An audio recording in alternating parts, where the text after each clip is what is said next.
श्री कृष्ण गोविंद हरे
दामोदर विश्वनाथ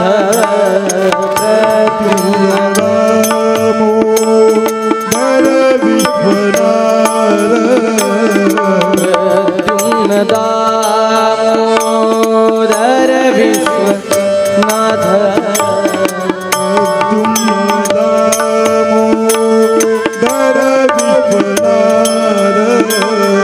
मुकुंद विष्णु भगवन नमस्ते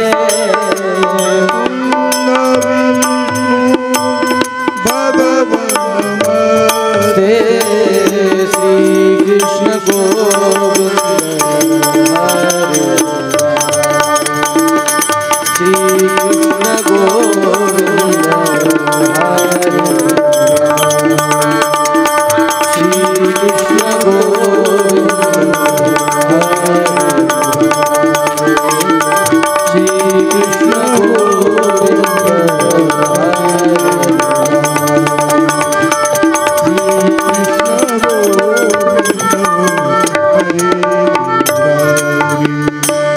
हे नाथ नारायण वासुदेव हाताने टाळी मारणारी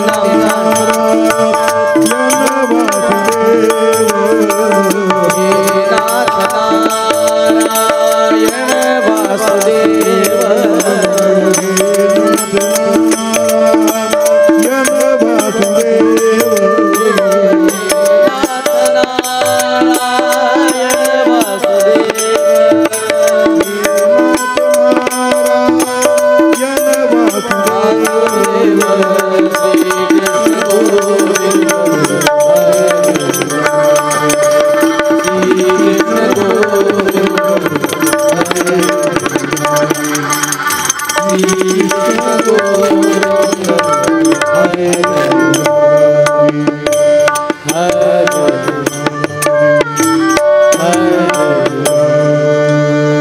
गोपाल कृष्ण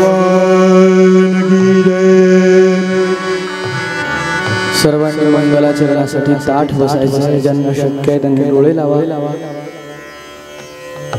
ज्यांना शक्य आहे त्यांनी हातही जोडा.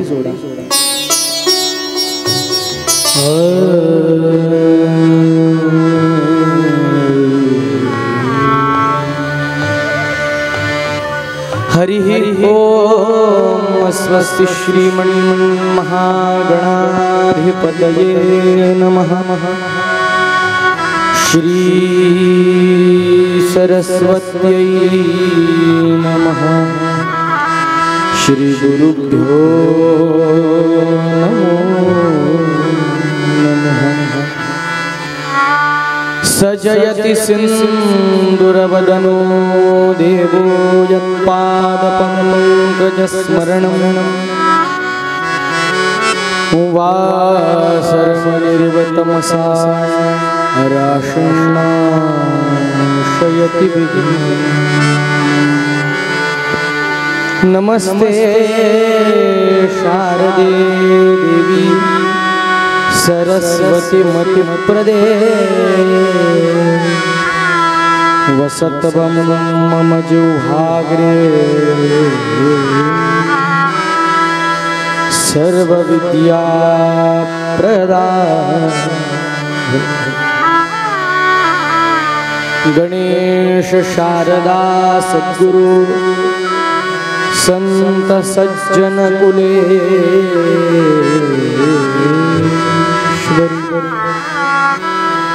सर्वहि माझा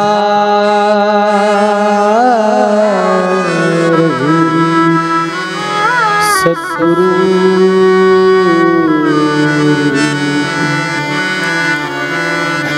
माझे आराध्य दैवत परम गुह्य गुह्यातीत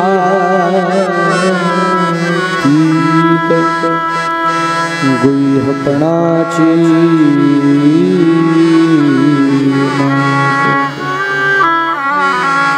न चले जे लोकाभिरामं रणरङ्गधीरं राजीवनेत्रं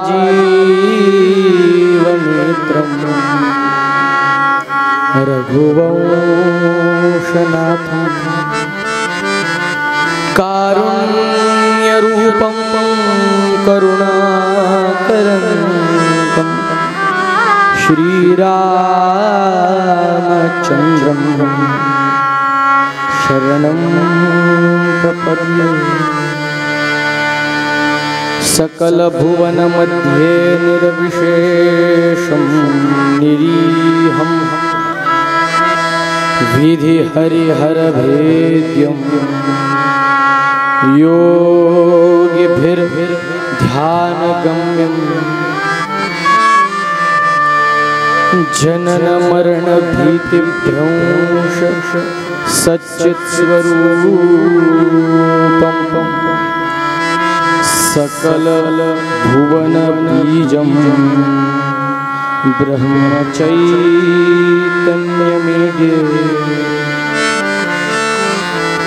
कृष्णाय वासुदेवाय हरये परमात्मने प्रणतक्लेशनाशाय गोविन्दाय नमो नमः। वसुदेवसुतं देवं कंसचाणूरमर्दनं देवकी परमानन्दं कृष्णं वन्दे जगद्गुरुं। महायोगपीठे तटे भीमवृद्धा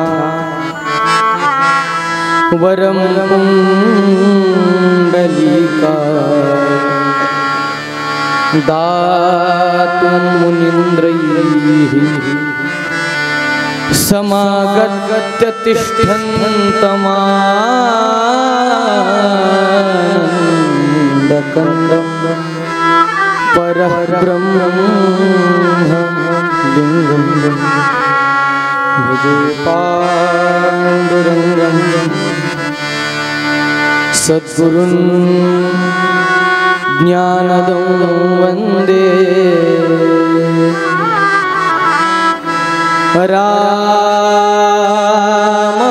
रामभक्तिप्रियं सदा रामानन्दं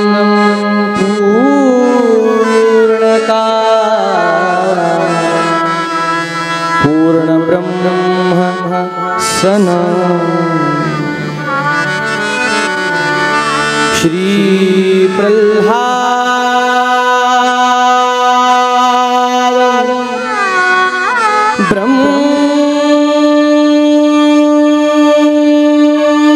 ब्रह्मनिष्ठ गुरुभक्तिपरायण शिष्यो धारे सुनिष्ण वंदेहं ब्रह्मसंसं सर्वांनी म्हणा गुरुर्ब्रह्मा गुरुर्विष्णू गुरुर्देवो गुरु साक्षात् परब्रह्म तस्मै श्री गुरवे नमः। तापत्रयोर्मूलिनीं रम्या श्रीमद् भागवत कथा प्रस्तूयते श्रोतावक्ता च श्री सद्गुरु सीतारामचंद्र सद्गुरुनाथ महाराज की जय।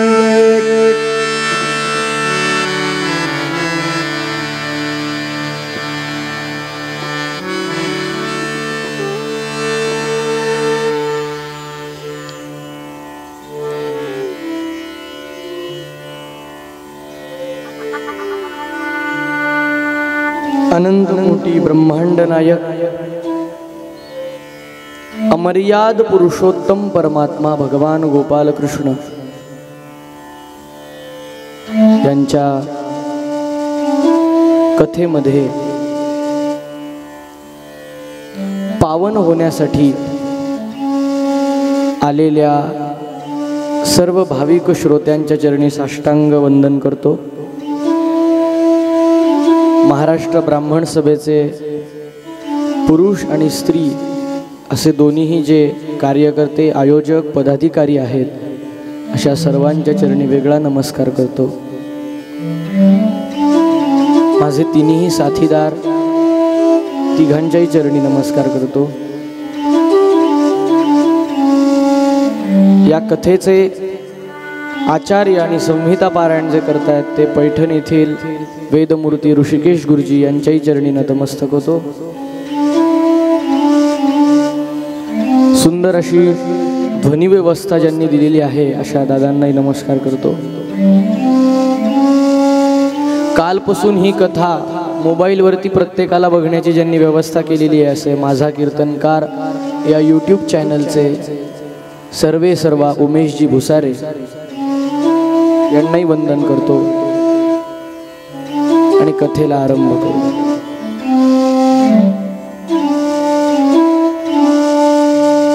श्रीमद भागवताचं अलौकिक असं महात्म्य काल धर्मपीठावरती बसून श्रीमद जगद्गुरु शंकराचार्य स्वामी महाराजांनी सांगितलेलं आहे। महाराज म्हणाले भागवत हा ज्ञानाचा ग्रंथ आहे। मुळात त्यांनी भा ग व त या सगळ्या शब्दांची फोड करून काल आपल्याला सांगितली महाराज। भा हा शब्द नुसता जर उच्चारला ना तर भा या शब्दाचा एक अर्थ आहे ज्ञान। जो ग्रंथ श्रवण केल्यानंतर भा अवगत ज्ञान अवगत होतं ना ते भाग होतं।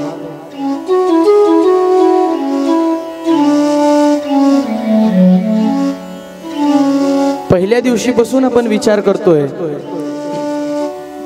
की राजा परीक्षितीने जीवनामध्ये किती भागवत कथा ऐकल्या, किती? एक भागवत ऐकलं, पहिलं आणि शेवटचं। आपण अनेक भागवत ऐकलेली आहेत तरी सुद्धा आम्हाला अजूनपर्यंत मोक्षाची वाट सापडत नाही। याचं कारण आहे आम्ही सर्वेंद्रियांचे कान करून आतापर्यंत भागवत ऐकलेलं नाही। बरोबर आहे? अहो साधी गोष्ट घ्या, कथा सुंदर चाललेली असू द्या, एखादा माणूस मधून येताना दिसला ना, सगळी कथा सोडून देतो आपण आणि त्याच्याकडे पाहतो. म्हणजे किती लक्ष आपलं कथेमध्ये असतं आणि आजूबाजूला किती असतं. आपल्याकडे मोरोपंत नावाचे एक फार मोठे कवी होऊन गेले.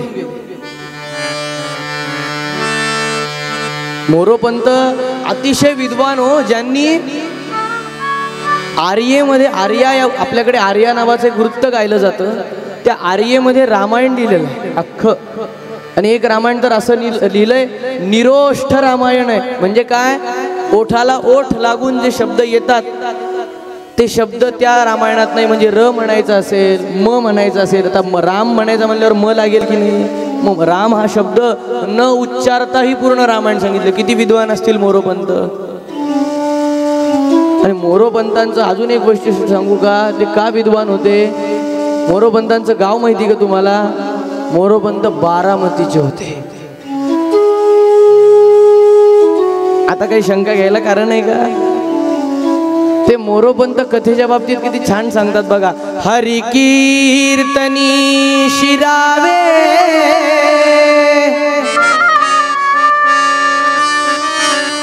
हरी कीर्तनी शिरावे, धनिक गृही केवी चतुर चोराने.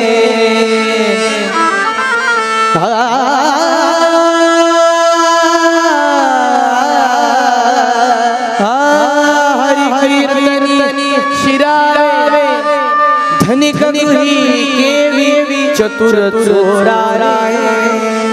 आणि पुढे काय म्हणाले, न उठावे बहुकर्मे, न उठावे बहुकर्मे, जेवी जसे कुचर ढोराने. काय संत कशाचं प्रमाण देते. हरी पहिले तर सांगितलं कथे, अहो कथेला जायला उशीर झाला असेल ना, तर कथेत कसं यावं, राजासारखं छातीत आणून येऊ नये, उशीर आल्यानंतर पहिल्या खुर्चीवर बसायला. धनिक गृही केवी चतुर चोराने, म्हणजे धनिक माणसाच्या घरामध्ये चतुर चोर. नुसता चोर शब्द वापरलेला नाही मोरोपंतांनी, चतुर चोर. कसा घुसेल, बोबाटा करत घुसेल का, मी आलो मी आलो मी आलो. तो येऊन गेला, काय काय काय सामान नेलं तो पत्ता लागू देत नाही. तसं कथेत येऊन बसावं म्हणाले शांत. आणि न उठावे बहुकर्मे, काही काम पडलं, नैसर्गिक आपत्तीशिवाय उठूच नाही. शरीर धर्म असेल तर उठा. त्याच्यासाठी आपण वेळ ठेवली 20 मिनिटाची. कसं उठू नये, मग कसं बसून राहावं. खूप चारा खाल्ल्यानंतर जसं ढोराला एका ठिकाणाहून उठताच येत नाही, तसं बसलं पाहिजे.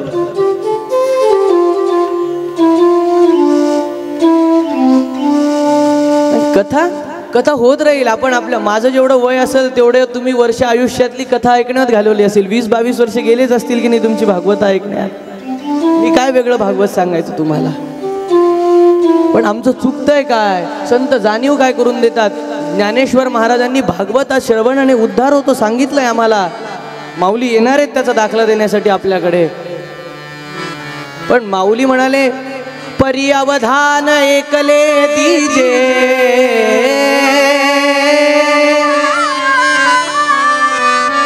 मग मग सकल सुखासी पात्र होईले.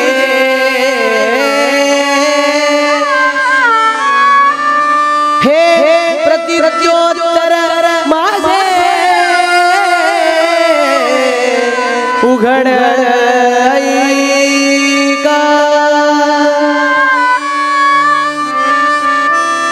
वास्तविक पाहता ही भाषा माऊलींची नाही.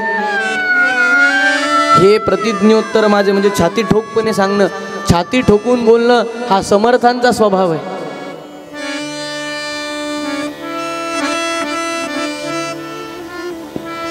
माऊली माऊली सारखंच सांगते हो, पण अशा बाबतीत माऊलींना छाती ठोकपणे सांगावं वाटलं, अरे कथेने उद्धार होतो, पण नुसती कथा ऐकू नका, परी अवधान एकले दीजे. कथेसाठी काय द्यावं लागतं? एक वेळ पैसा देऊ नका, श्रम करू नका, पण कथा ऐकताना अवधान एकले दीजे. अवधान इथं असलं पाहिजे, मग सकल सुखाचे, अरे जगातलं कुठलंही सुख तुमच्यापर्यंत आलं नाही असं राहणार नाही. फक्त आधी हे प्रतिज्ञोत्तर माझे. मला सांगा, माऊली खोटं बोलतील का? काल आपण ऐकून आलो, एका कुत्र्याचा जर दुसऱ्या कुत्र्यावर एवढा विश्वास असेल, तर आमच्या संत वचनांवरती किती विश्वास असायला हवा. परी अवधान. म्हणून माझी आपल्याला रोज विनंती आहे, आयुष्यातला सर्वात महत्वाचा वेळ आता आपण खर्च करतोय असं समजा, आणि श्रीमद भागवताचं श्रवण करा. आचार्यांनी काल सांगितलं, हा मोक्ष सुखाचा लाभ करून देणारा ग्रंथ आहे.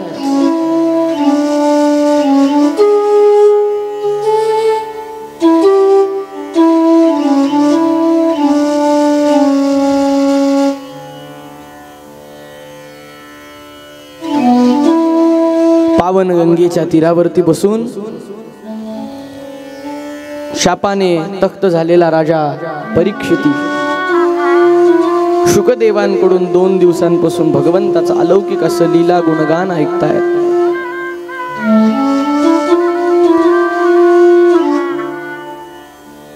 वय वर्ष 5 असणाऱ्या ध्रुव बाळाने भगवंताची काय प्राप्ती करून घेतली काल आपण पाहिलेलं आहे.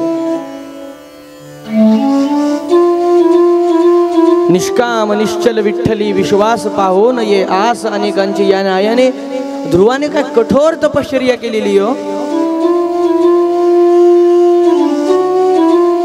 एक 5 वर्षाचा बालक जर हा संकल्प करू शकतो, तर मला सांगा आपण का करू शकत नाही? अहो असं समजूया, या जन्मात आपली सुरुवात होईल परमार्थाची. आपल्याला बघायचंय उद्या कथेमध्ये, या जन्मात केलेलं पुण्य भगवान त्याच्याकडे ठेवत नाही, पुढच्या जन्मात तिथून पुढची सुरुवात आपली करतो. मग असं समजूया, हा आपला पहिला जन्म असेल, सुरुवात करायला काय हरकत? आम्हाला नाही जमणार, आम्हाला ज्ञान मार्ग कळणार नाही, आम्हाला निर्गुणाची भाषा कळणार नाही, आम्हाला वेदांत कळणार नाही, पण या जन्मात एक गोष्ट तर करू शकतो ना आपण.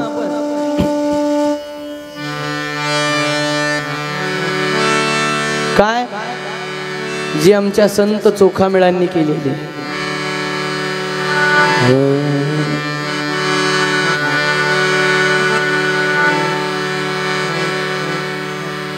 चोखा म्हणे माझा भोळा भाव देवा, गायीन केशवा नाम तुझे. देवा मला आम्हा नकळे ज्ञान, नकळे पुराण वेदांचे वचन, नकळे आम्हा. काही कळत नाही रे देवा, पण भावो हि विद्यते देवो तस्मात् भावो हि कामः. या जन्मात भाव ठेवायला तर शिकूया भागवताच्या मार्फत. पुढचा जन्म तिथून पुढचा मिळेल. मोक्ष म्हणजे काय असा एका मिनिटात मिळणारी गोष्ट आहे का? नाही. ध्रुवाची कथा हे शिकवते. आपण पाहिले, ध्रुवांचे जन्म पाहिले. उत्तानपाद राजांच्या वंशाचा विस्तार सांगत असताना उत्तानपाद महाराजांचा पुढचा भाऊ, त्याचं नाव आहे प्रियव्रत राजा. हे कोणाची मुलं आहेत उत्तानपाद आणि प्रियव्रत? उद्या सांगा. मग कधी सांगता? भागवत ऐकताय ना?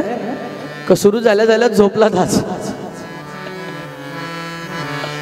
मनू महाराजांची मुली, मनू आणि शतरूपा, यांना किती मुली झाल्या होत्या? 3 मुली झाल्या होत्या. रोज हे जे सांगायचं, मग पुढं कधी जायचं?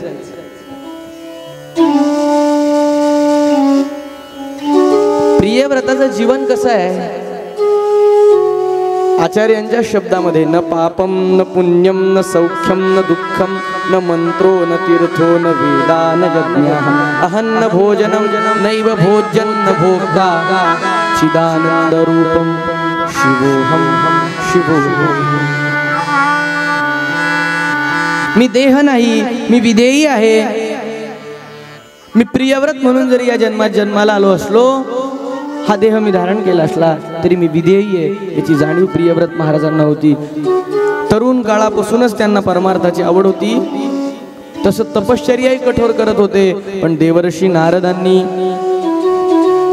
ब्रह्मदेवाला सांगितल्यानंतर ब्रह्मदेवाने प्रियव्रताला प्रकृती मार्गाचा उपदेश केलेला. बघा आपल्याकडे संत आधी काय सांगतात, प्रपंच करावा नेटका मग धरावे परमार्थ देवे. कारण काय आहे, सद्भक्ताचा प्रपंच फाटका असून जमत नाही, तो नेटकाच असावा लागतो. एक आमचे तुकाराम महाराजांचं अपवादात्मक उदाहरण जर सोडलं तर सगळ्या संतांची प्रपंच बघा. एकनाथ महाराजांचा प्रपंच किती छान आहे, आमच्या गोंदवलेकर महाराजांचा प्रपंच किती छान आहे. प्रत्येक संताने प्रपंच करून परमार्थ साधलाय की नाही बोला. आपल्या आपल्या गुरूंना आठवा. आदरणीय काकांचं चरित्र बघा, नाना महाराजांचं चरित्र बघा. प्रपंचात कुठेही मंडळी कमी पडलेली आहेत का, की जन्माला आली आणि यांनी घर सोडून दिलं, नातेवाईक सोडून दिले, असं झालंय का? नाही, ते त्यांच्या कर्तव्याच्या ठिकाणी तत्पर आहे. का? सद्भक्ताचा प्रपंच का नेटका असावा, का तो फाटका असून जमत नाही? कारण सद्भक्ताचा प्रपंच हा स्वतःसाठी चाललेला नसतो, तो देवासाठी चाललेला असतो. का? तुका म्हणे घालू तयावरी भार, कशासाठी? वाहू हा संसार देवा पायी. मग मला सांगा श्रोत्यांनो, जी गोष्ट आपल्याला देवाला द्यायची असते ती आपण उत्तमातली उत्तमच बघतो की नाही. खामगाव मध्ये नाही आला अनुभव मला, पण बाहेर खूप येतो. आजही कुठेही भागवताचा ग्रंथ घेऊन गेलं दिलीप काका की 50 पैसे ग्रंथावर आल्याशिवाय आजही राहत. मी ठेवलेत आता जपून, ते पुढे दाखवायला कोणाला. हे लोक जे स्वतःला चालत नाही देऊन टाकतात. पण जे सद्भक्त आहेत ते चांगल्यातलं चांगलं, उत्तमातलं उत्तमच देवाला देतात की नाही. नाही, हे देवासाठी चाललंय बरं. मग आपला प्रपंच जर आपण देवाला स्मरून देवासाठी करत असू तर तो किती उत्तम असला पाहिजे बोला. तो फाटका असून जमेल का? जयाचे ऐहिक धड नाही तयाचे परत्र पुससी काही. अरे ज्याला प्रपंचच धड जमला नाही तो परमार्थाच्या काय कामाचा.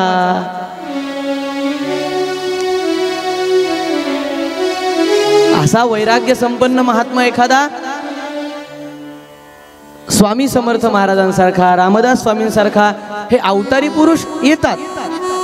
पण बऱ्यापैकी संतांचे आधी प्रपंच त्यांनी नीट केलेले. प्रियव्रताचं तसं आहे. प्रियव्रताला ना ब्रह्मदेवाने समजवलंय, प्रियव्रता प्रपंच उत्तम कर म्हणून विश्वकर्म्याच्या कन्येशी विवाह करून गृहस्थ आश्रमाचा स्वीकार प्रियव्रत महाराजांनी केला. 10 मुलं झाले. अग्निध्र्य, इंद्रजित, यज्ञबाहू, महावीर, हिरण्यरेता, धृतपृष्ठ, सवन, मेघातीर्थ, वितिहोय आणि कवी असे 10 मुलं झालेले. प्रियव्रताचं चरित्र मी आपल्याला याच्यासाठी विशेष सांगतोय की प्रियव्रताचा एक पराक्रम पुढे असा आलेला आहे.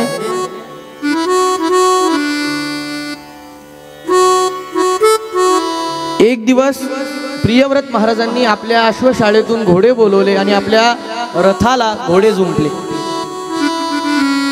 ही कथा आपण भागवतात ऐकली असेल बऱ्याच वेळेला.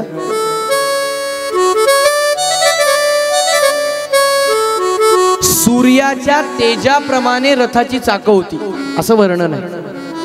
आणि आपला प्रताप दाखवण्यासाठी विजय यात्रा ह्या आपण मिरवणूक वगैरे ह्या ज्या सगळ्या काढतो ना, या कशासाठी असतात? ह्या वेळ घालवण्याचं साधन नाहीये. हा आपल्या संस्कृतीचा, आपल्या धर्माचा पगडा सगळ्यांवरती राहावा की नाही. ही मंडळी एकत्र आहेत, धर्माचं यांचं काहीतरी कार्य चाललेलं आहे, हे जगाला कळण्यासाठी हे सगळं असतं. आपला प्रताप जगाला कळायला पाहिजे म्हणून मिरवणूक असते.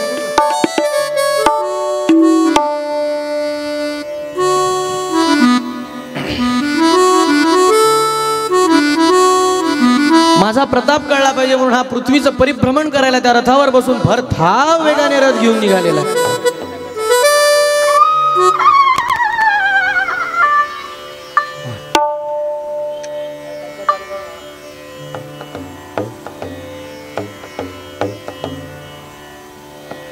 परिणाम असा झाला, त्याच्या रथाच्या चाकामुळे पृथ्वी दुभंग पावली, जमीन वेगवेगळी झाली आणि पृथ्वी तलावरती 7 द्वीपांची निर्मिती प्रियव्रतामुळे झाली.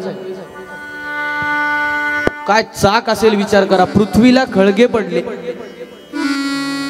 7 द्वीप निर्माण झाले. पहिलं द्वीप, ज्या द्वीपावरती आपण राहतो, कुठलं? जम्बूद्वीप.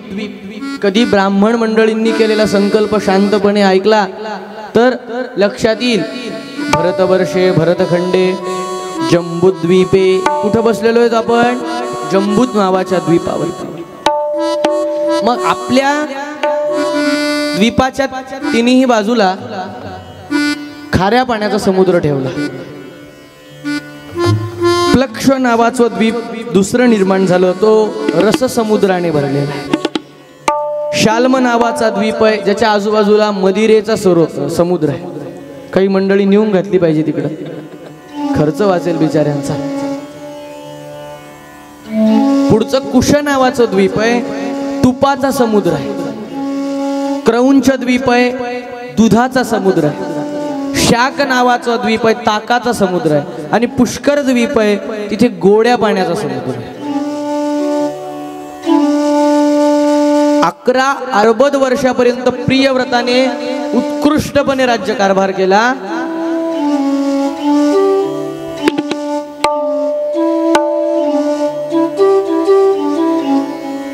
आणि एक दिवस त्याच्या लक्षात आलं की अरे मी काय प्रपंचात अडकलोय. नारदांच्या ब्रह्मदेवाच्या सांगण्यावर मी प्रपंच केला, पण आज अडकलोय. पुन्हा देवर्षी नारद त्याच्या आयुष्यात येतात, प्रवृत्ती मार्गाचा उपदेश केलेला आहे. हे असं असतं बघा संतांचं. जे प्रपंचात ढकलू शकतात ना, त्यांना प्रपंचातून काढायची काळजी असते. आमच्या समर्थ सद्गुरू प्रल्हाद महाराजांच्या चरित्रातले फार सुंदर कथा इथे लागू पडते. महाराज म्हणजे अवतारच कोणाचे आहेत? महारुद्र जे मारुती रामदास, साक्षात हनुमंत अवतार. लग्नाचा विषय काढल्याबरोबर नाही, मला संसार करायचा नाही. आईला नाही म्हणायचे, भावांना नाही म्हणायचे, वडिलांना नाही म्हणायचे. पण समर्थ सद्गुरू रामानंद महाराज ज्या वेळेला साखर खेरड्यापासून जवळच असणाऱ्या सुलतानपूर नावाच्या गावामध्ये गेलेले आहेत, तिथे कृष्णाई नावाची सुयोग्य कन्या म्हणजे आमची जिजीमाय महाराजांसाठी योग्य वाटली. आणि महाराजांनी परस्पर शब्द दिला. का दिला? शिष्यावरती तेवढा विश्वास होता की हा माझा शब्द पडू देणार. महाराज साखर खेड्याच्या मुकुंद शास्त्री काळेंचा पुत्र प्रल्हाद आपल्या कन्येसाठी योग्य आहे. परस्पर महाराज तर विवाहाला नाही म्हणतात. रामानंद महाराजांनी आज्ञा केली. महाराजांना काळजी पडली की माझा तर नियम आहे, मला आजीवन ब्रह्मचारी राहायचं आहे. महाराज म्हणतात विवाह कर.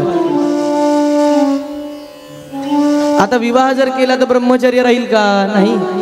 आणि विवाह नाही केला तर सद्गुरूंचं वचन मोडल्याचं पाप आहे. काय करावं? रामानंद महाराज तर आज्ञाच करतायत, विवाह करावाच लागेल. विवाह शेवटी महाराजांनी विचार केलेला आहे, अरे जो प्रपंचात ढकलतोय ना, का ढकलतोय? कारण प्रपंचात जे सद्गुरू मला ढकलतायत त्यांना मला प्रपंचातून बाहेर काढण्याची शक्ती त्यांच्या अंगी आहे, म्हणून ते मला प्रपंचात ढकलतात. आणि योगायोग बघा, ज्या वेळेला महाराजांचं मेहकरला बालाजी मंदिरामध्ये विवाह होणार होता, त्याच वेळेला गोंदवलेकर महाराजांचा निरोप आलेला आहे की आपण ताबडतोब गोंदावलेला या. का? कारण याच वेळेला रामानंद महाराजांचा विवाह थोरल्या महाराजांनी ठरवला होता. हे काय आहे? गुरु शिष्यांचं नातं असलं. आपल्या आपल्या गुरूंनी यांचे विवाह ठरवले. पण परमपूज्य प्रल्हाद महाराजांची धन्यता याच गोष्टीसाठी आहे की आनंद सागरांची कन्या रामानंद महाराजांना पत्नी म्हणून मिळाली, आपल्याला गुरुमाय मिळाली. गुरुमाईचंही नाव कृष्णाई आहे. आपल्या गुरुमाईचं आणि आपल्या पत्नीचं नाव एक आहे. म्हणून जन्मभर ज्या महात्म्याने आपल्या पत्नीला कधी स्पर्शही केला नाही तो महात्मा काय ताकदीचा असला पाहिजे. का की हिचंही नाव कृष्णाई आहे आणि माझ्या गुरुमाईचं नाव कृष्ण. मला सांगायचं काय, जो प्रपंचात ढकलतो ना त्याला काढायची शक्ती त्याच्यामध्ये असते.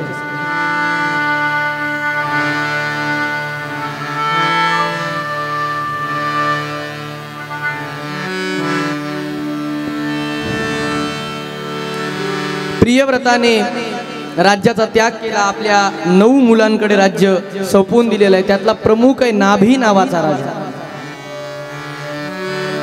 त्यानंतर अग्निध्री नावाचा राजा झालाय.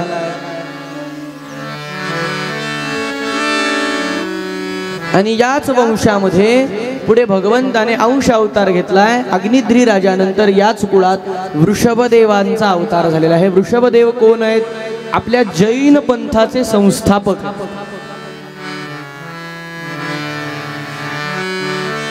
शंभर पुत्र आहेत वृषभदेवांना, ज्यापैकी 81 त्यांनी धर्मप्रसारक केलेले आणि 9 मुलं आहेत. त्यांचा विस्तार आहे. कुशावर्त, इलावर्त, ब्रह्मवर्त, मल्य, केतू, भद्रसेन, इंद्रस्पृत, विदर्भ आणि किकट नावाचे 9 मुलं हे प्रपंचाला लावलेले आहेत. जैन पंथाची स्थापना केली. एकूण 25 नियम आहेत. आपल्या सगळ्यांना ते ज्ञात असतीलच. अत्यंत अहिंसा जर कोणी आम्हाला खरी शिकवली असेल, मी खऱ्या अहिंसेबद्दल बोलतोय बर का,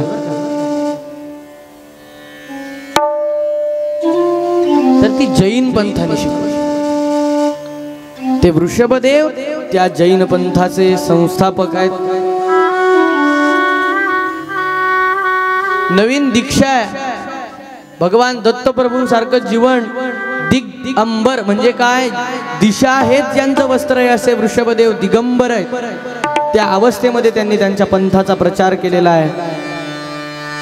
कडक नियम आहेत. आपल्या सगळ्यांना जैन पंथाचे नियम ज्ञात असतीलच. या वृषभदेवानंतर त्यांचा ज्येष्ठ पुत्र जो आहे राजा भरत, त्याचं चरित्र बघण्यासारखं. अहो, ज्या राजामुळे आपल्या देशाला भारत हे नाव मिळालं तो राजा भरत.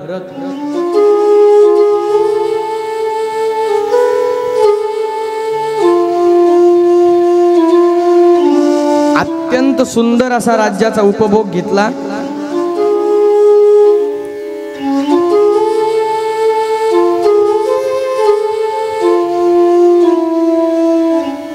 आणि कुठेतरी माणसाला प्रपंचाचा कंटाळा येतोच बरं का. किती आपण नाही म्हटलं ना तरी आपल्या मनाला कधीतरी हा विचार शिवून गेलेलाच असतो की आता बस झालं हे, आता मी कुठेतरी परमार्थाला लागलं पाहिजे. भरत महाराजांच्या मनामध्ये हे आले. कारण का हो, संतांना शरण गेलं पाहिजे असं भरत महाराजांना वाटलंय. त्याचं कारण आहे आपण रोज पाहतोच आहे. संतांचं एक वैशिष्ट्य आहे, सहजी बोलणे हितोपदेश. यासाठी माझ्या गुरुजींनी फार सुंदर दृष्टांत मला सांगितला. भरताप्रमाणेच एक राजा होता आणि त्या राजाने म्हणे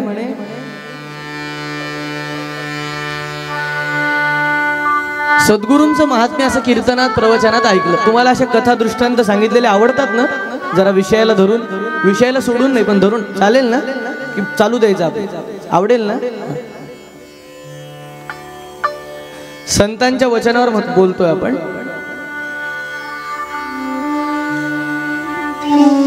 सद्गुरूंचं महात्म्य ऐकलं तर मी त्या दिवशी सांगितलं परिणाम तोच. कीर्तन, प्रवचन, कथा तीच खरी ज्याचा श्रोत्यांच्या मनावर खोलवर परिणाम झाला. नाही तर माझ्या गुरुजींनी मला पहिल्याच दिवशी सांगून दिलेले, लोक भागवत झाल्यावर, कीर्तन झाल्यावर तुमच्या पाया का पडतात? 2-4 तास तुम्ही जे काही ज्ञान त्यांना दिलंय ते तुमच्याच पायावर घालतात आणि घरी जातात, घरी काही नेत नाही.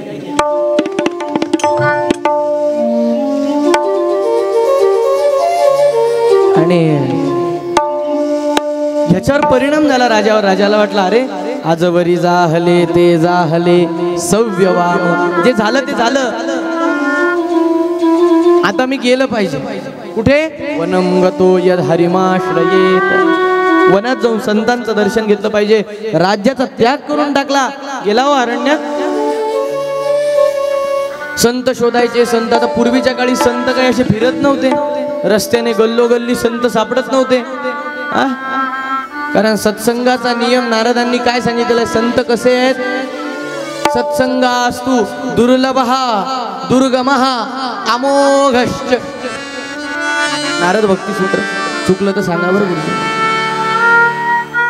सत्संग कसा आहे? दुर्लभ. दुर्लभ आहे. संत एक तर भेटत नाहीत, भेटले तर ओळखता येत नाहीत, आणि ओळखले आणि त्यांचा क्षणाचा जरी सहवास लाभला ना, अमोघ असा परिणाम करणारा असतो. कारण खरा संत कधीच मी संत आहे असं ओरडून जगाला सांगत नाही.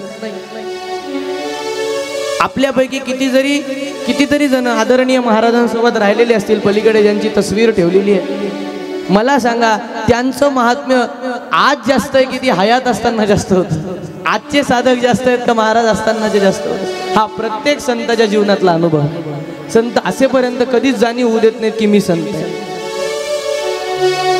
ज्याला संत सापडे ना, शेवटी बराच वेळ खेळला आला बुवा. इकडं तिकडं पाहिलं, एका झाडाखाली एक साधू बसलेले दिसले. गेला, साष्टांगम प्रणिपत्यदम. नमस्कार. सांगितलं नाही मी राजा आहे, असा आहे तसा आहे, काही सांगितलं नाही. महाराज, सर्व संघ परित्याग करून आलोय. आपल्या कृपेची लालसा आहे.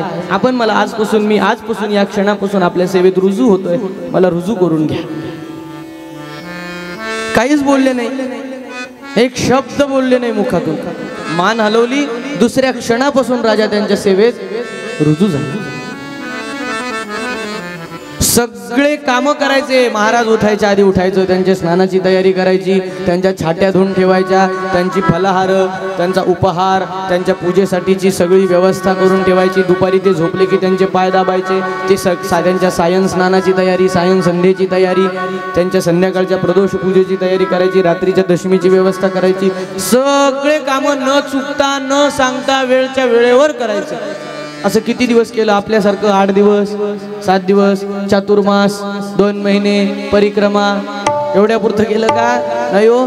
पाहता पाहता वर्ष गेलं, 1.5 वर्ष गेलं, 2 वर्ष गेले, 3 वर्ष गेले. भागवतात वर्ष जायला वेळ लागतात.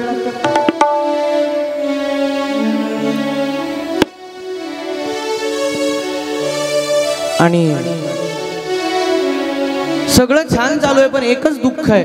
3 वर्षात हे साधू महाराज त्या राजाला एक शब्दही बोललेले नाही. आपल्यासारखा माणूस थांबला असता का? आपण तर कुठे राग येतो आपल्याला. भागवताच्या मंडपासमोर अर्धा तास उभा राहिलो, कोणीच आत या म्हणलं नाही, म्हणून घरी निघून गेलो. घरीच बैस. तुला काय बोलवायला माणूस ठेवायचा? नाही बोललं तर आपल्याला एवढा राग येतो. सांगायचं तात्पर्य, हा 3 वर्ष निस्सीम सेवा करतोय. साधू एक शब्द बोलत नाहीत. गुरुमंत्र सोडा, शाल नाही, नारळ नाही, दक्षिणा नाही, पेढे नाही, गुरुपौर्णिमेला हार काही मागितलं नाही. सेवा सगळी घेतली. आणि एक दिवस संध्याकाळची वेळ, राजा नदीवर, असा एक नदीत दगड होता, त्या दगडावर कपडे धुत होता. साधू महाराज झाडाखाली बसलेले. एक बगळा येऊन बसला दगडावर. नीट ऐका. तो बगळा आपली चोच पाण्यात बुडवायचा आणि दगडावर घासायचा. पाण्यात बुडवायचा, दगडावरती घासायचा. ते दृश्य दुरून त्या साधूंनी पाहिलं आणि साधू मोठ्याने ओरडले, घिसघिसावे घिसघिसावे, ऊपर लगावे पाणी, तेरे मन में क्या है ये बात मैंने जानी. काय म्हणाले? घिसघिसावे घिसघिसावे, ऊपर लगावे पानी, तेरे मन में क्या है ये बात मैंने जानी.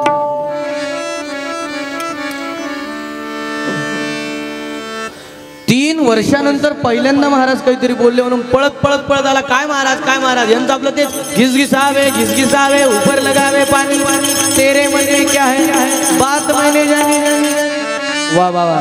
सद्गुरूंच्या मुखारविंदातून निघालेला पहिला शब्द हा साधकासाठी गुरुमंत्र असतो. हाच माझा गुरुमंत्र आहे, हा माझा गुरुमंत्र. साष्टांग नमस्कार केला. महाराज आता मी जायला मोकळा, तुमची कृपा मिळाली म्हणून राजधानीकडे यायला लागला. रात्रीच्या वेळेला राजधानीकडे पोहोचला.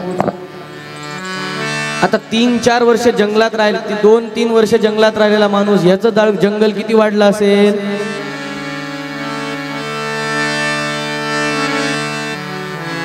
त्या कोरोनाच्या काळामध्ये काही काही लोकांना एकदम जर मध्येच व्हिडिओ कॉल केला तर ओळखू सुद्धा येत नव्हते की आपलेच आहेत म्हणून, एवढे त्यांचे दाढी कटिंग वाढले. याला कोणी ओळखायला तयार नाही राज्यामध्ये. पण एकानं ओळखलं, एकाला बातमी कळाली. कोणाला? प्रधानाला. का? अरे कायद्यानुसार जर हा 12 वर्ष परत आला नसता आणि शास्त्रानुसार 7 वर्ष जर परत आला नसता तर याचं श्राद्ध करता आलं असतं. पुढचा राजा मी झाला असतो, पण हा मध्येच आला.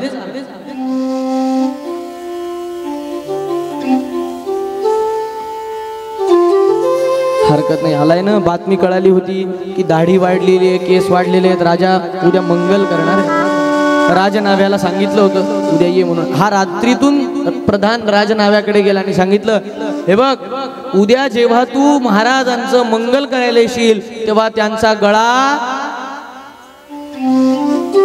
कापून टाक. असं जर केलं तर मी तुला प्रधान पद देईल, कारण पुढचा राजा मी आहे. तुला अमुक अमुक धन देईल, राहायला महाल देईल, सगळं देईल. डील व्हायला काय वेळ लागतो. झाली. आता राजाचं मंगल म्हणजे काय साधं असणार आहे का हो? सोन्याचा चौरंग टाकलेला आहे, त्यावरती असा राजा येऊन बसला, छान सोन्याचं ताट, त्याच्यामध्ये सोन्याची वाटी, त्याच्यात पाणी, सोन्याचा वस्तारा राजासाठी. राजनावी येऊन बसला, राजा येऊन बसला. आता सोन्याचा वस्तारा राजाचा वैयक्तिक होता. 3 वर्ष राजा राज्यात नव्हता. धार बोथट झाली होती, धारच राहिली नव्हती वस्ताऱ्याला. ह्या राजनाव्यानं काय केलं, वाटीतलं पाणी त्याच्या जवळच्या दगडावर शिंपडलं आणि वस्तारा घासायला लागला. दगडावर पाणी शिंपडलं, वस्तारा घासायला लागला. राजानं ते पाहिलं, राजाला सहज आठवलं. राजा सहज बोलून गेला, घिसघिसावे ऊपर लगावे पाणी पाणी तेरे मन में क्या है असा ऐकल्याबरोबर थर थर थर थर थर थर थर थर थर थर थर हात कापायला लागला. महाराज महाराज महाराज दणकन वस्तारा पडला. महाराज माझी काही चूक नाही, मला प्रधानजींनी सांगितलं, मला प्रधान सगळं बोलून गेला. राजाची ट्यूब पेटली. काय बोलतो?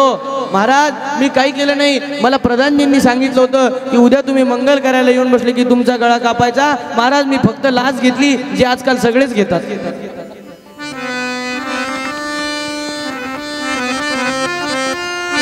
काय दोघांना तुरुंगात टाकले असेल. मला तात्पर्य काय सांगायचं, संतांच्या सहज बोलण्याने राजाचा जीव वाचला. मग संतांनी दिलेल्या अभंगरूपी उपदेशाचं पालन केल्याने आपल्याला मोक्ष का मिळणार नाही हे सांगितलं.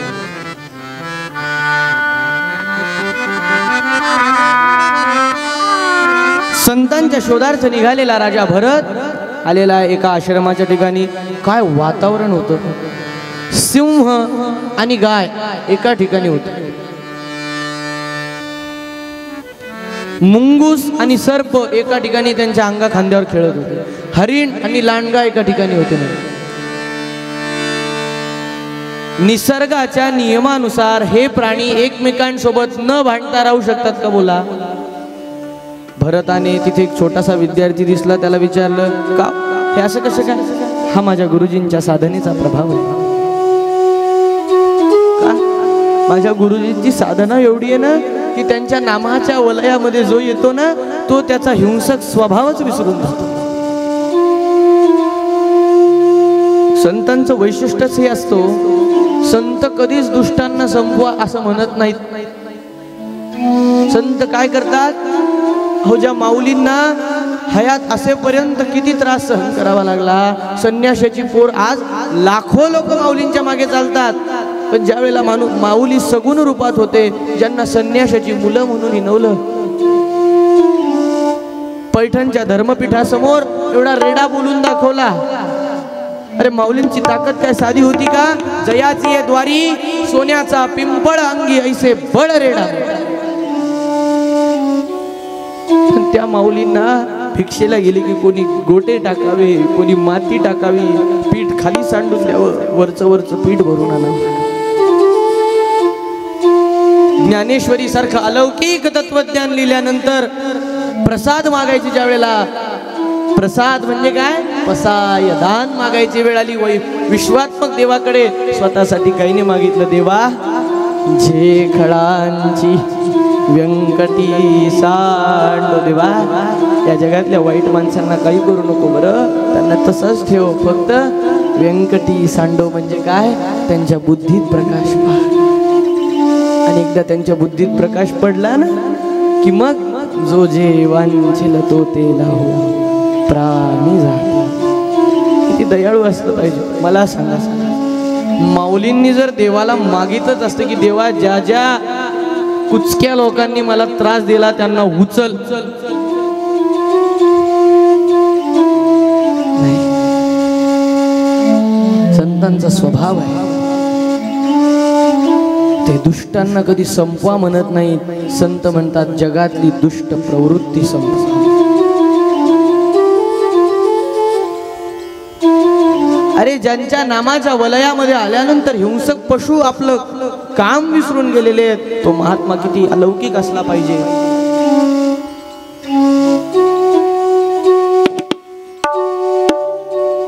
महाराज आमचा भरत महाराज त्या ऋषी मुनींकडे जातात, साष्टांग नमस्कार करतात. महाराज मी सर्व संग परित्याग करून भगवंताच्या प्राप्तीसाठी आलेलो आहे. राजा काळजी करू नको, 12 वर्षापर्यंत करायचं एक व्रत देतो, ते कर.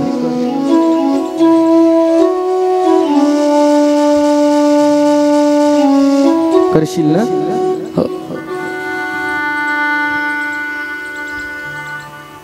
सुरू केलं महाराज. योग्य असा मंत्र दिला. सकाळीच उठायचं, शुचिरभूत व्हायचं, स्नान संध्या व्यवस्थित आटोपायचं. त्या दिव्य मंत्राचं माध्यान्नापर्यंत कमरे इतक्या पाण्यात गंडकी नावाच्या नदीमध्ये उभं राहून तपश्चर्या करायची. माध्यान्न झाल्याबरोबर बाहेर यायचं, भिक्षा मागून आणायची. भिक्षा आलेली भिक्षा पाण्यामध्ये बुडवायची, तिचे 4 भाग करायचे. एक गाईला द्यायचा, एक अतिथीला द्यायचा, एक पाण्यातल्या माशांना देऊन टाकायचा आणि राहिलेला देवाला नैवेद्य दाखवून स्वतः खायचा. आणि राहिलेल्या वेळेमध्ये काय करायचं? काय करायचं? सकाळी लवकर उठलो, जरा टीव्ही पाहायला पाहिजे, असं करायचं का? काय करायचं राहिलेल्या वेळामध्ये? नारायण नारायण नारायण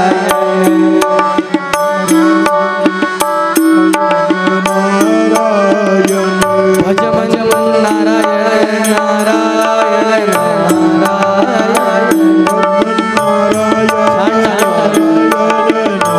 इकडे बदल बदल नारायण नारायण नारायण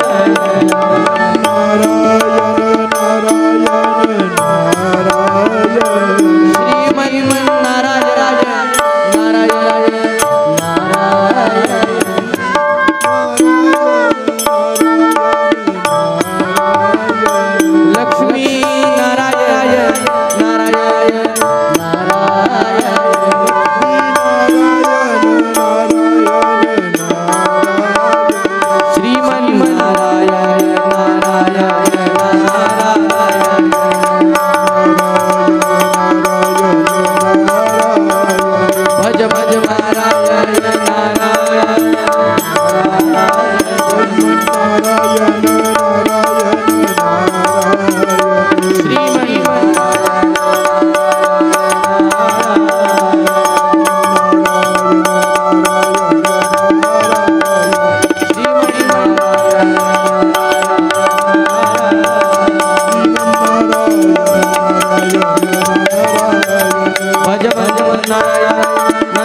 जर आपण करत असू ना तर त्या अनुष्ठाना व्यतिरिक्तचा वेळही नामचिंतनामध्येच घालवला पाहिजे असा नियम आहे. म्हणून आपल्याकडे अखंड हरिनाम सप्ताहाची व्यवस्थाच अशी आहे की काकड्यापासून सकाळी 4 वाजेपासून रात्री 11 वाजेपर्यंत भरगच्च कार्यक्रम ठेवलेले असतात. का? कारण निदान वर्षातले 7 दिवस तरी भगवंत सोडून दुसरं काही आठवू नये.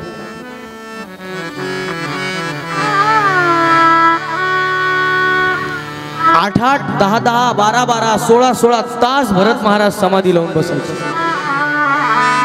पाहता पाहता 12 वर्ष पूर्ण झाले. भगवंताच्या नामामध्ये जे दिवस जातात ना ते कुणीकडे संपूर्ण जातात आपल्याला कळत नाही. आपल्या भागवताचा 3रा दिवस आहे आज.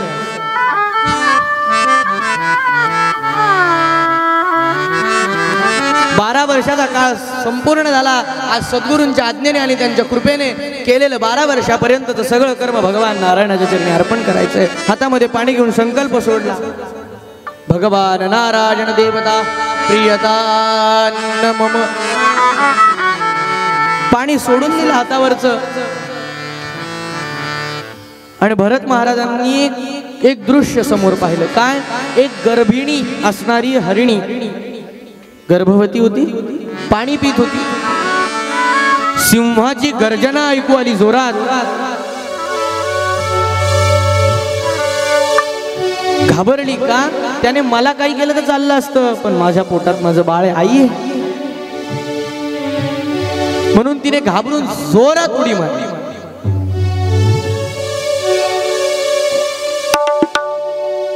झटका पोटाला बसल्यामुळे ती त्याच अवस्थेत हवेतच प्रसूत झाली.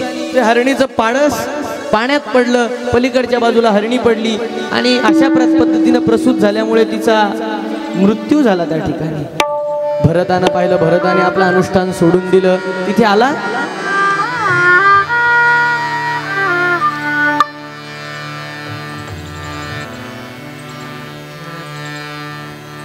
त्या पाडसाला बाहेर आणलेलं आहे. त्याला ऊब दिली. शेकोटी करून पहिले स्वच्छ केलं. ऊब दिली. त्याला हिरवं हिरवं गवत खायला घातलं. दूध पाजलं. आता याची आई माझ्या समोर गेली. आई आहे. भक्त सगळ्यांची दया येते बघा भक्तांना. मऊ मेना हुनी आम्ही विष्णुदास.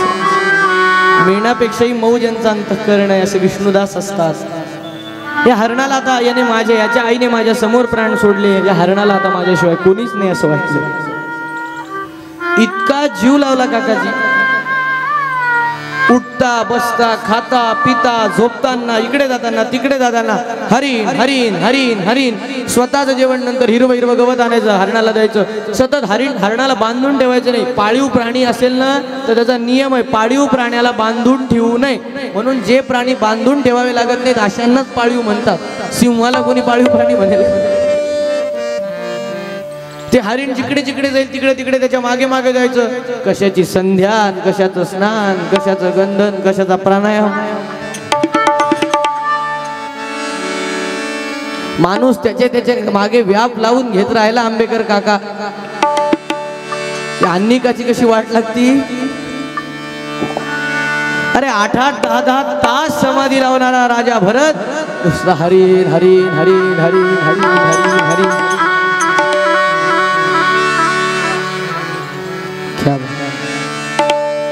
1000 किलोमीटर वरून ह्याच्यासाठीच तर बोलवलंय याला. क्या बात आहे.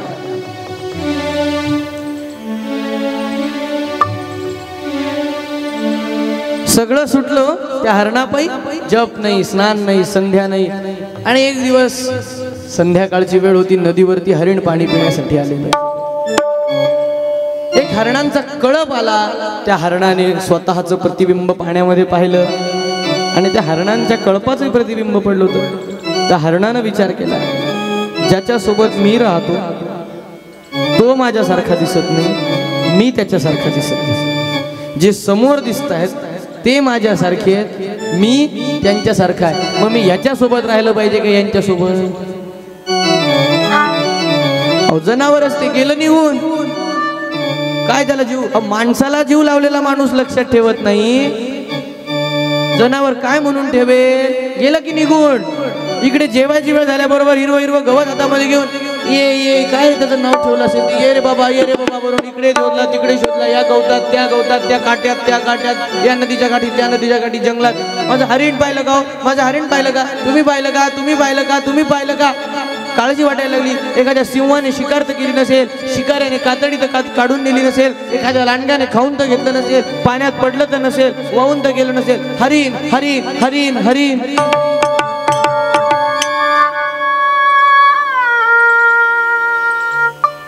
व्याकुळ झालं, अन्न घेईना पाणी घेईना. हरिण कुठे गेलं, माझं हरिण कुठे गेलं. बर हा एवढा विलाप करतोय, त्या हरणाला दुःख काहीच नाही त्या विलापाचं.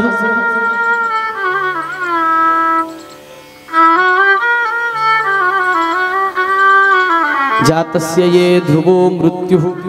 प्रत्येकाला मृत्यू आहे, भरताचा मृत्यू आलेला आहे. अरे 10 तास समाधी लावणारे भरत महाराज मृत्यू शय्येवरती पडलेले आहेत. चिंतन काय चालू आहे, हरी हरी हरी हरी. मृत्यू झाला, परिणाम काय झाला, जड भरत राजा हरणी गर्भा गेला, घाला तो घातला वासने.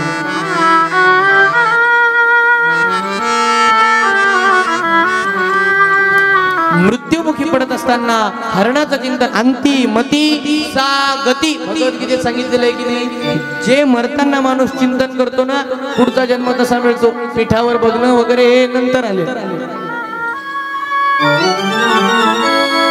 आमच्या जालन्यामध्ये हे कोविड काळात एक आजी वारल्या, 2 मुलं होती, भांडणं लागायची त्यांच्यामध्ये. कशावरून, मी सांभाळतो तू सांभाळतो नाही, तू सांभाळ मी नाही सांभाळत म्हणून. ती आजी गेली, ऍडमिट केल्यानंतर काय लक्ष दिलं नसेल काय. आणि मग गेल्यानंतर ते सगळे अंत्यविधी वगैरे करून आल्यावर घरी पीठ मांडलं, मग बघायला आले कोणत्या जन्माला गेला. आता कशाला आणता म्हणलं त्यांना, पुन्हा झाले तेवढे हाल कमी आहेत.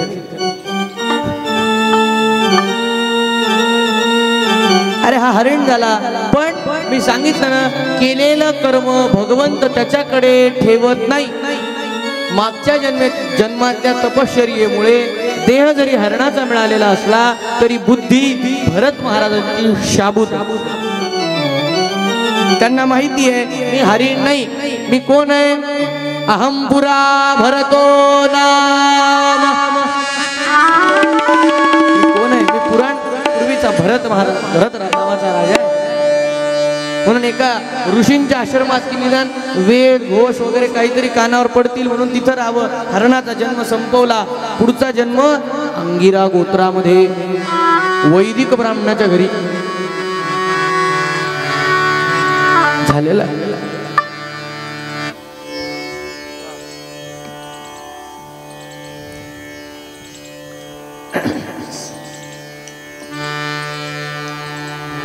दशग्रंथी ब्राह्मणाचं घर आणि त्यांच्या पोटी जन्माला आले. पण यांना माहिती आहे की मागच्या जन्मात मी हरिण झालो, त्याच्या आधी मी भरत होतो, या जन्मात मला हा देह मिळाला. याचा अर्थ मी कोण आहे, मी हा देह आहे का, माझं जे नाव आहे हे माझं नाव आहे की माझ्या देहाचं नाव आहे. बोला, आपल्याला जी नावं मिळालेली आहेत ही आपली नेहमीची नावं आहेत का या जन्मात या देहाला दिलेली नावं आहेत.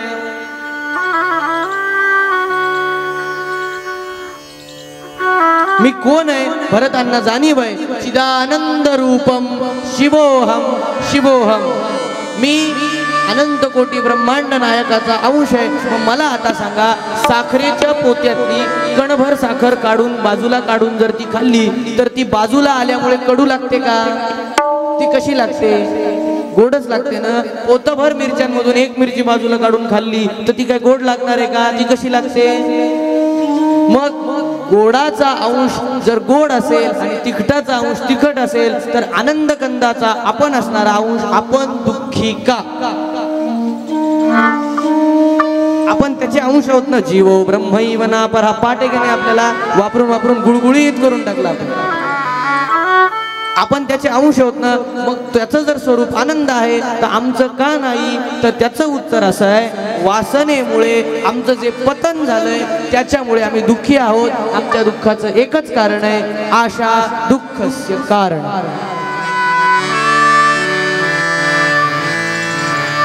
कधी न संपणारी कुणावर बघा, माणूस स्वतः कधी दुःखी होत नाही. आपण दुःखी कधी होतो? जेव्हा एखाद्यावरती आपल्याला अपेक्षा आशा असते. अशाच वेळेला त्याच ठिकाणावर दुःख मिळतं. मुलाला इंजिनिअरिंगला 5-6 लाख रुपये लावले, अपेक्षा किती होती? 90% घ्यावे 5-6 लाखाच्या बदल्यात. नाही घेतले, अपेक्षा ठेवली, दुःख.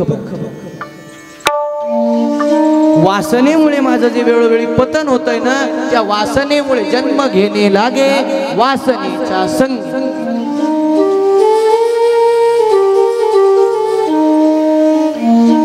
वासनेमुळे माझं पतन झालंय, बाकी काही नाही. म्हणून या जन्मात आता मुक्तच व्हायचंय. म्हणून हा कसा राहायचा? शिवोहम शिवोहम म्हणजे काय? कोणाशी बोलायचं नाही, कोणाला काही म्हणायचं नाही, खायला दिलं तर खायचं, नाही मिळालं तर नाही खायचं, दगडासारखं जिणं झालं. म्हणून यांचं नाव या जन्मात जड भरत असं ठेवलेलं आहे. जो जड सारखा बसला की पाहणाऱ्याला वाटतं बसूनच राहिला. काही काही असे महात्मे होते बरं. परमपूजनीय फार मोठे भागवताचार्य राजेंद्रदासजी महाराजांनी त्यांच्या कथेमध्ये एक प्रसंग सांगितला होता. आपल्याला आवर्जून सांगतो. म्हणजे आपण भागवत प्रेमी श्रोते आहात म्हणून विषय वाढवतो बरं का, वेळ वाढवायसाठी नाही बोलत. महाराजजी म्हणाले, मी वृंदावनात होतो. त्यांनी त्यांच्या आयुष्यातला म्हणजे 1900च्याच काळातला प्रसंग सांगितला. त्यांनी हिंदीत सांगितलं, मी मराठीत सांगतो आपल्याला.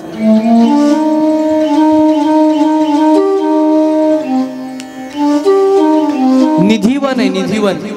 वृंदावनामध्ये जर आपण कधी गेला असाल, तिथे आजही ते रासक्रीडा जिथे झाली ते वन ते आहे असं म्हणतात. त्या निधिवनाच्या ठिकाणी रात्री आजही अशी पद्धत आहे की रात्री कोणी जात नाही तिकडे. राजेंद्रदासजी महाराज म्हणाले, मी ज्या वेळेला तरुण होतो तेव्हा मी वृंदावनात माझ्या गुरुजींकडे सेवेला राहायचो. आणि तिथे एक मोठं वडाचं झाड होतं म्हणाले. त्याच्या खाली एक अतिशय घाणेरडा माणूस बसलेला असायचा, ज्याच्या जवळ जावं वाटू नये असं. केसात कंगवा जाणार नाही, दाढीत कंगवा जाणार नाही, हाताची नखं मलिन राहणारा. माझ्या गुरुजींना आणि मला त्याची दया आली म्हणाली. म्हणून मी त्यांना म्हणालो, महाराजजी, संतांचं बोलणं कसं असतं, कोणालाही महाराजजी. आणि वृंदावनात तर राधेशिवाय बोलतच नाही तो. तुम्ही आमच्या आश्रमात चला, तुम्हाला कोणी सांभाळायला नसेल तर सुचिरभूत व्हा. अन्न पाण्याची सगळी व्यवस्था माझ्या गुरुजींच्या कृपेने माझ्या आश्रमात आहे, आपण चला. त्याने सांगितलं, मी येणार नाही. का? म्हणजे या वडाखालीच मला. वड कुठं होता? निधिवनाच्या द्वाराजवळ. इथेच राहायचं. अहो, इथे काय मिळतं तुम्हाला? कोणी काही खायला कधीतरी एखादं केळ दिलं, काही दिलं तर तेवढं काय, खाण्यापिण्याशी माझा काही संबंध नाही म्हणाले, मला इथंच राहायचं. अहो, पण तुमच्या अंगाची दुर्गंधी यायला लागली, कपडे धडाचे अंगावर नाही. आता तुम्ही चला, मी सुचिरभूत करतो तुम्हाला. तुम्ही वाटलं दिवसभर इथे येऊन बसा, वाटतं येऊन बसत जा.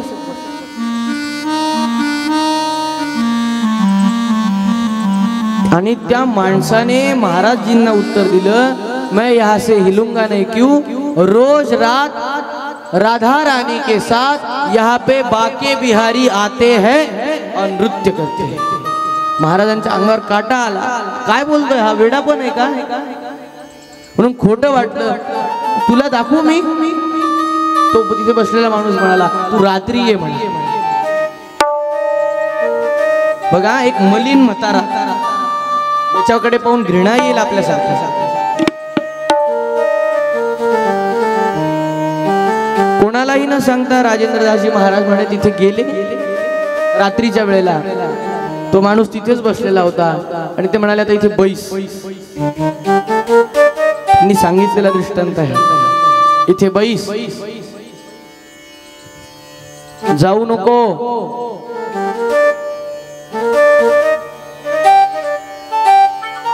आणि बराच वेळ गेला. बासरीचा आवाज आला, घुंगरांचा झंकार ऐकला. तर महाराज म्हणाले त्यांच्या प्रवचनात, त्यांनी सांगितलं, त्या घुंगरांचा झंकाराच्या आवाजाने माझं मस्तक फुटेल की काय असं मला वाटायला लागलं. मला इतका कस्तुरीचा सुगंध आला की मी तिथे थांबूच शकलो नाही. कोण आलं होतं तिथे? अनंत कोटी ब्रह्मांडाचा नायक रोज येत होता आणि ह्या माणसाचं काय पुण्य असेल, रोज त्याला दर्शन होतं. बऱ्याच वेळेला असे महात्मे आपल्याला दिसत असतात, कोणाच्याही वस्त्रावरून दिसण्यावरून त्या माणसाच्या साधनेची शक्ती गणितच करू नका. नुसता बसून राहायचा, लोकांना वाटतं नुसता बसतो म्हणून याचं नाव काय ठेवलेलं आहे? जड भरत. आईला राग आला, अरे तुझा भाऊ तुझे वडील घणांत वैदिक आहेत, तू कसा राहतोस, कसा वागतोस, कसा बोलतोस? हो घराच्या बाहेर. हाकलून दिलं. माहिती आहे हाकलून काय, घराच्या बाहेर कोण मला हाकलणार आहे? काय माझं नेहमीचं घर आहे का? अरे जो देह माझा नेहमीचा नाही तर घराचं काय आहे? बाहेर निघून गेले, एका झाडाखाली बसलेले होते. आपलं चिंतन करायचं भगवंताचं म्हणून बसलेले. जवळच एका आदिवाशांचा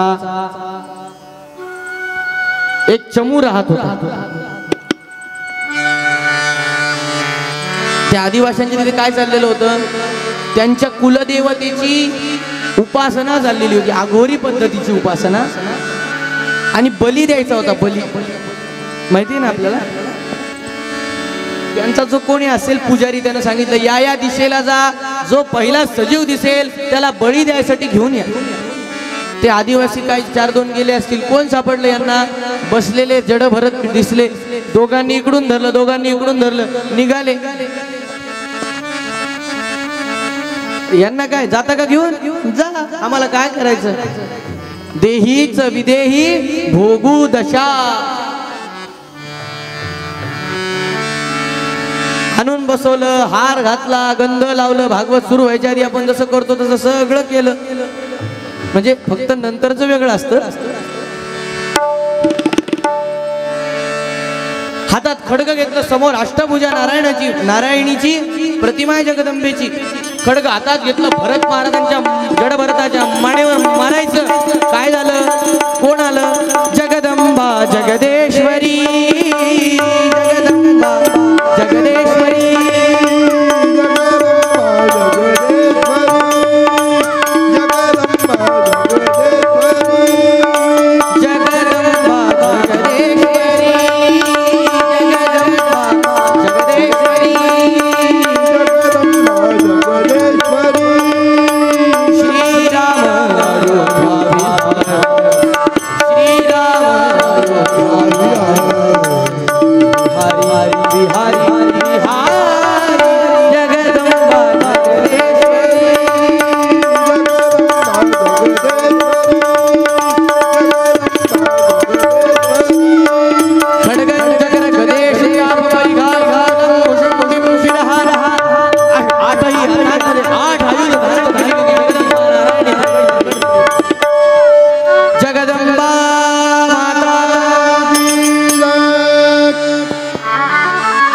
तिनं ते हातातलं खड्ग घेतला. अरे भगवंताच्या सद्भक्ताला असा बळी देतो, हा काय धर्म आहे का? ही काय भक्ती आहे का? गळा कापणाऱ्याचाच धड काप, शिर आणि धड वेगळं करून टाकलं. भरत महाराज तिथून निघून गेलेले आहेत, पुन्हा एका झाडाखाली बसलेले आहेत.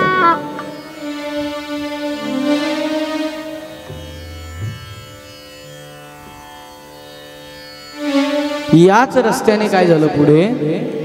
एक राजा 4 भोयांना घेऊन पालखीत बसून तीर्थयात्रेला जात होता. एका भोयाला काहीतरी झालं याच्या, म्हणून तो म्हणाला एखादा रिकाम टेकडा माणूस दिसला तर घेऊन या, पालखी उचलायला. भक्कम हट्टा कट्टा घेऊन या. आता पालखी उचलायची म्हणजे हट्टा कट्टाच चाल लागेल ना, माझ्यासारखा कसं चालेल पालखी उचलायला?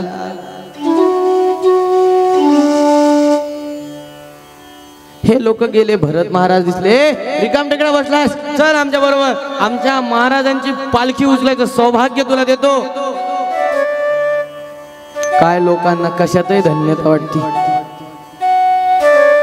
चहापेक्षा किती केटल्या गरम पाहतो काका आपण. मी त्यांचा स्पेशल नौकर आहे म्हणतात. अरे काय स्पेशल? अरे नौकर कुठे स्पेशल असतो? अरे पालखी उचलायचीच. तू कोणाची उचलावी?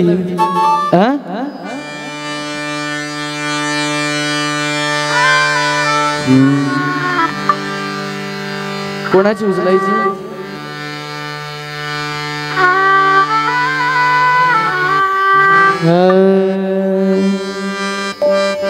निघालो घेऊन दत्ताची पालखी, निघालो घेऊन दत्ताची पालखी, निघालो घेऊन दत्ताची पालखी, निघालो घेऊन दत्ताची पालखी. आम्ही भाग्यवान आनंद झुरले हळूहळूच दत्ताची पालखी, झुरले हळूहळू दत्ताची पालखी, निघालो घेऊन दत्ताची पालखी, निघालो घेऊन दत्ताची पालखी. दिगंबरा दिगंबरा श्रीपाद वल्लभ दिगंबरा, दिगंबरा दिगंबरा श्रीपाद वल्लभ दिगंबरा. बरं, ही पालखी अशी आहे ना. अहो, श्रीधर स्वामी महाराजांचा एक भगवान परमपूज्य श्रीधर स्वामी महाराजांचं फार सुंदर वाक्य आहे. अहो, एखाद्याचा सेवक होण्यापेक्षा संताच्या दारचा कुत्रा व्हावा म्हणाले का? कारण समर्थाची या घरचे श्वान तया सर्वही देती मान.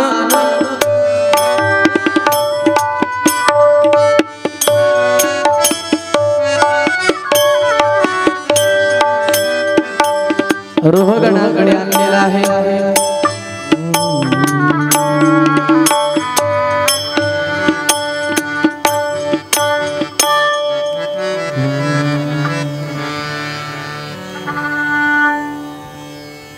भरताला पालखीला उभं केलं.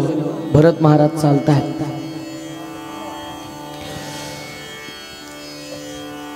पण भरत महाराज चालताना काय करायचे माहिती का? कधी कधी मोठं मोठं पाऊल टाकायचे, कधी हळूच पाऊल टाकायचे.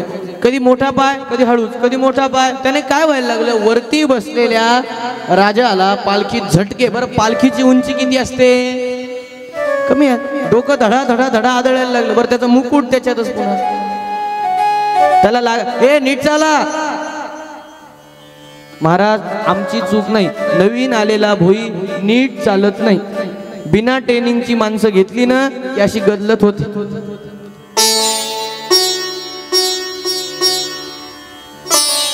कोणती भरती म्हणतात त्याला? भागवत झाल्यावर सांगा.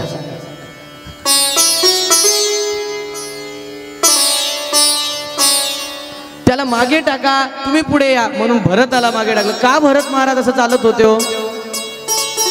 त्यांची इच्छा अशी आहे की माझ्या पायाखाली चालत असताना छोटीशी किडा मुंगीही या जन्मात मरता कामा नये. का?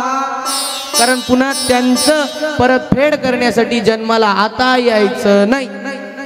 म्हणून आमच्याकडे संध्यावंदन नावाचा जो प्रकार आहे ना, त्याचा संकल्पच असा आहे, ममोपात दुरितक्षयद्वारा श्री परमेश्वर प्रीत्यर्थे.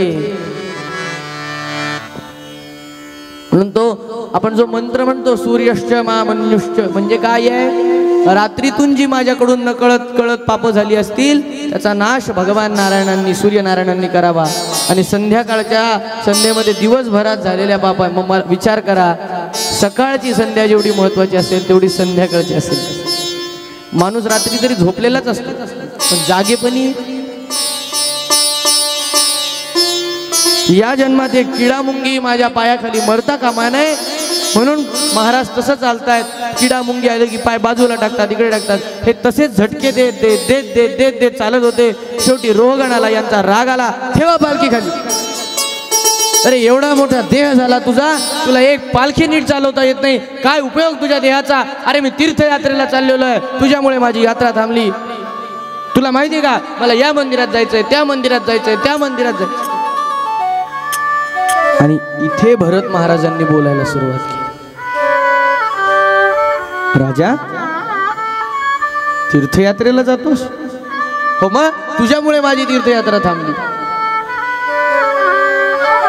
खरं सांग, तीर्थयात्रेला जाऊन भगवंताची प्राप्ती करून घेणार आहेस? आता रोहगण प्रत्येक जण आपणच आहेत बर का. अरे हजारो हजारो किलोमीटरच्या यात्रा तीर्थयात्रेच्या करायच्या.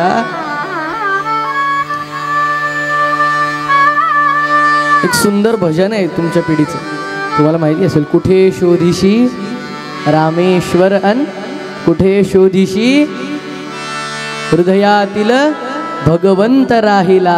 हृदया, अहो हजारो किलोमीटर लांब जाणं सोपं आहे, 2 इंच हृदयामध्ये आत जाणं सगळ्यात अवघड आहे. कारण शेवटी अंतर्बहिश्च तत्सर्वं व्याप्त नारायण स्थितः. शेवटी तो हृदयात आहे. खरं सांगा, साधी गोष्ट विचारतो आपल्याला, आपण राग मानू नका तुमच्या मुलासारखा.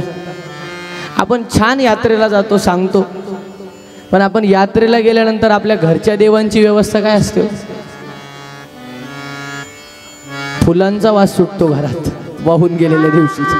मग मौंद करा नाही तर काही करा, काय उपयोग आहे? घरचे देव पारशे.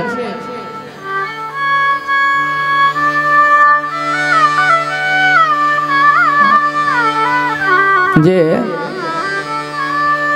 इतक्या छान यात्रा करायची आणि चित्तच तिचं नाही, तिथं काय उपयोग आहे? संत इतकं छान उदाहरण देतात. एका गावामध्ये म्हणे एक यात्रा जाणार होती पंढरपूरची. कीर्तनकार बुवा होते, आजीबाईला म्हणाले, आजीबाई, ओ आजीबाई, आजीबाई जागे आहे का तुम्ही?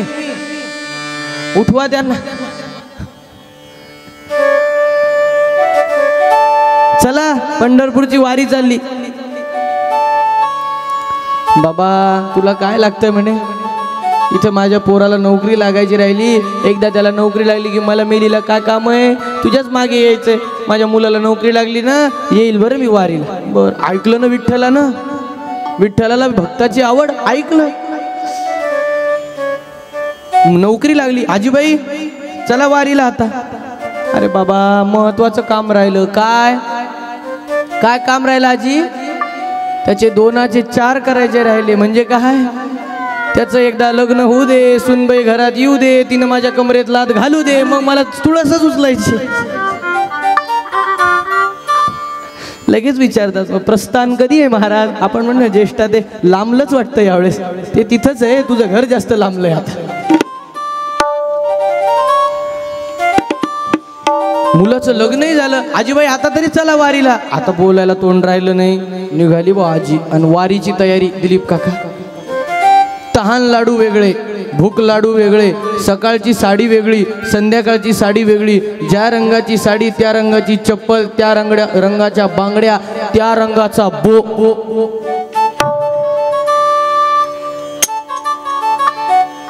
4 बॅग घेऊन म्हातारी मारुतीच्या मंदिराजवळ आली. कीर्तनकारानं फेट्यालाच हात लावला, आजी तू वारीला चालली का गाव सोडून चालली?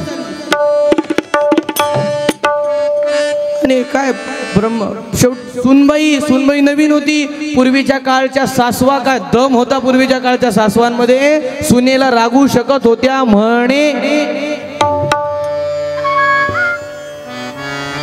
अशा सूचना दिल्या, हे बघ बाई आपले शेजारी फार चांगले आहेत, त्यांना काही देऊ नको, दिलं तर घेतल्याशिवाय राहू नको, देताना लहान वाटीनं दे, घेताना मोठ्या वाटीनं घे, सगळ्या सूचना दिल्या.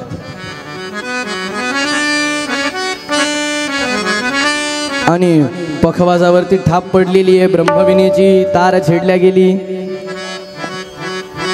आता अशी सासू असल्यावर सुनेला जाच किती असेल? तेव्हाच्या सुना कशा असायच्या? त्या जाचामुळे त्या सुनबाईच्या अंगावरच्या शिरा उघड्या पडल्या होत्या. त्या शिरा झाकायसाठी सुनबाईने साजूक तुपातला शिरा भाजायला सुरुवात केली. काजू बदाम पिस्ता व्यवस्थित जाऊ दे, शनिवार खवळायचा एखाद्याचा. आणि छान पाठ टाकला, शिरा घेऊन बसली बुवा. दिंडी गेली होती वेशीपर्यंत गावाच्या.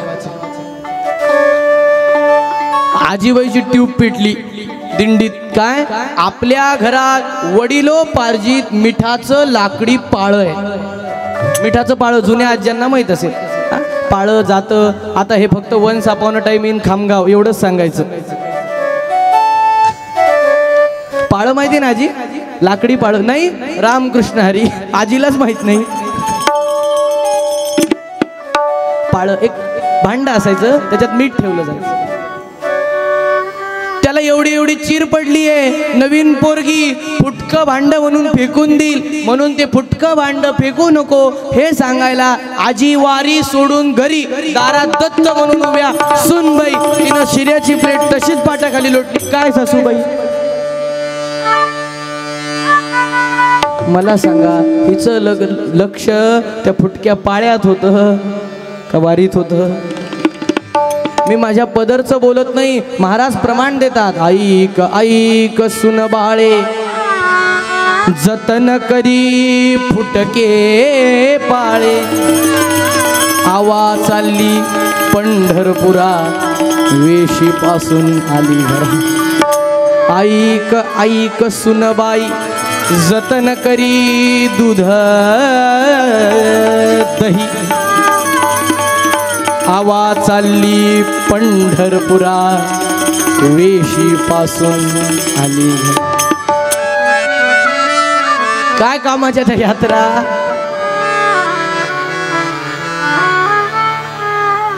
अरे चंद्रभागेवर हजारो लोक स्नान करतात. काही काठावर उभं राहून लोकांच्या खिशाची काळजी घेतात. सगळ्यांनाच पांडुरंग भेटतो का?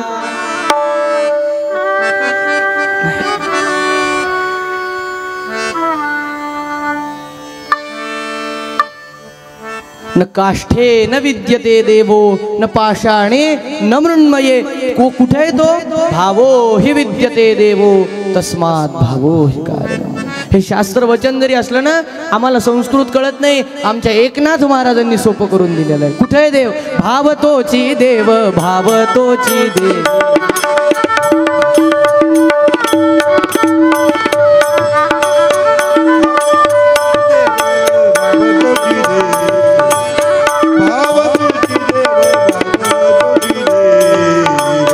ये अर्थी संदेह धरून ये,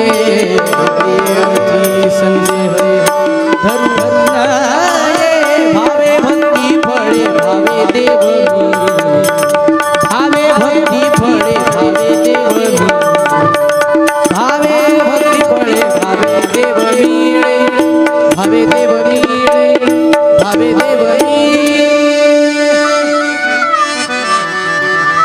अरे भावतोची देव, भावतोची देव, दुसरा नाहीये. ये अर्थी संदेह. अरे ज्यांच्या घरी अनंत कोटी ब्रह्मांड नायकानं 36 वर्ष रांजण भरला, ते एकनाथ महाराज खोटं लिहितील का? तीर्थयात्रा करू नये या मताचा मी नाही. पायी तीर्थयात्रा, मुखी राम नाम हाची माझा नेम सिद्धी नाही, समर्थांनी मागणंच मागितलेलं आहे. पण यात्रा करत असताना ती किती अंतःकरणापासून मी करतोय याला महत्व आहे.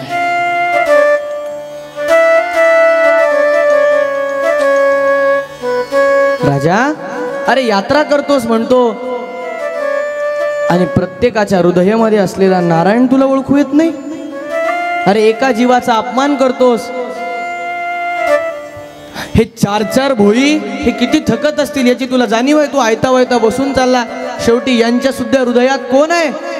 तत्तिष्ठत दशांगुलम. तो हृदयात आहे प्रत्येकाच्या.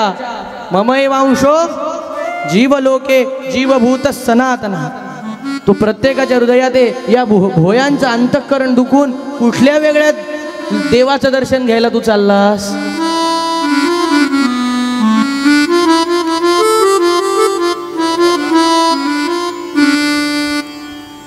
अरे काय उपयोग त्या तीर्थयात्रेचा? अरे तुला जर माणसामधला देव बघता आला नाही तर तुझ्या तीर्थयात्रेचा उपयोग काय?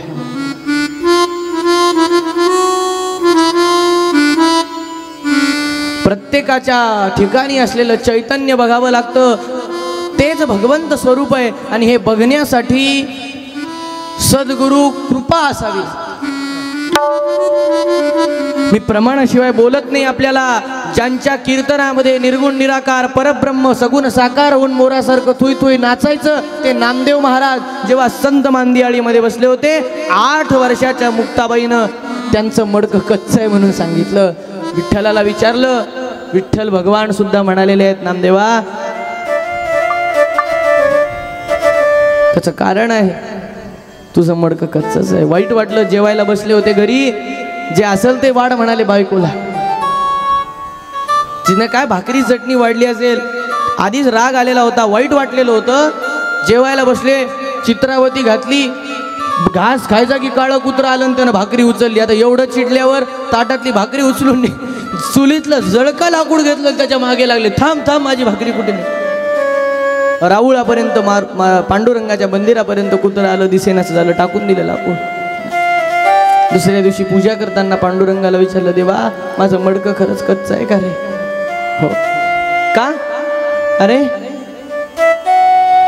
सद्गुरू तुझ्या आयुष्यातच नाही आले. अरे देवा पण तू माझ्या कीर्तनात नाचतोस, माझ्या हाताने खीर खाल्लीस, तू माझ्या हाताने रोज जेवतोस, मला काय सद्गुरूंची गरज? नामदेवा नाही, तस्मात गुरुम प्रपत्ती. अरे पांडुरंगा तू माझा गुरु हो ना. नाही, गुरु होण्याचा अधिकार मला नाही तुझा. पांडुरंग सुद्धा पहिले गुरु व्हायला नाही म्हणत होता, आणि आता 2 भागवतात मी तयार आहे गुरु मंत्र द्यायला.